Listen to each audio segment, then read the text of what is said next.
Some icing flowers, like sunflowers for example, need to be piped petal by petal while you're going around in a circle. To do that, you're going to need to use a flower nail. I tend to use a flower nail for piping flowers that I can't pipe directly on my cake or desserts, because the flower nail will give you more space and control to make those petals. It's also useful for making flowers that you'll need to use in advance. You can make a whole batch on a nail and set them aside and put them on later. Before we even begin piping, let's practice a little. I'm going to start by holding the base of the nail between my thumb and my forefinger of the hand not holding the decorating bag.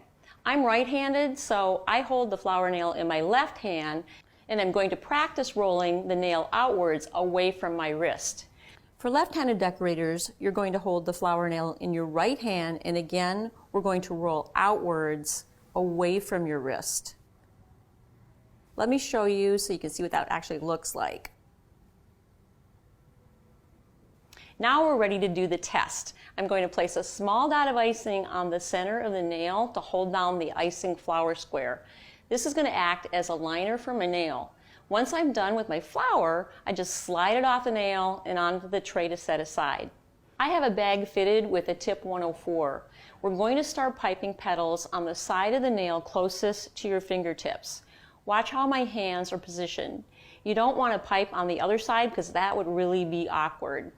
I'm going to go ahead and pipe my first petal. As I pipe my petal, I'm going to turn my nail simultaneously. This is not squeeze then turn, it's squeeze and turn. You're squeezing the bag and turning the nail at the same time. That's how you make a petal shape. I'm going to pipe my last petal here, and I'm done. If you plan on covering up the surface of a smaller treat, like maybe a cookie or a cupcake, you can actually use the treat itself like a nail and pipe directly on it. You're going to want to do this for buttercream decorations whenever you can. Let me show you how to do that. We're doing the same steps for piping the flower, but instead of turning the nail, I'm just using my fingers to turn the actual cupcake.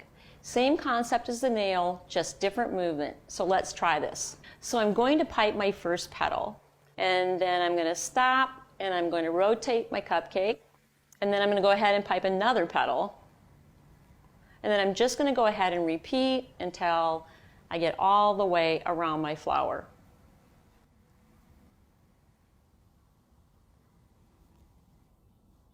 The key to getting comfortable with the flower nail is a little bit of practice and patience. Once you start, you'll quickly get the hang of it, and you'll be piping beautiful flowers in no time.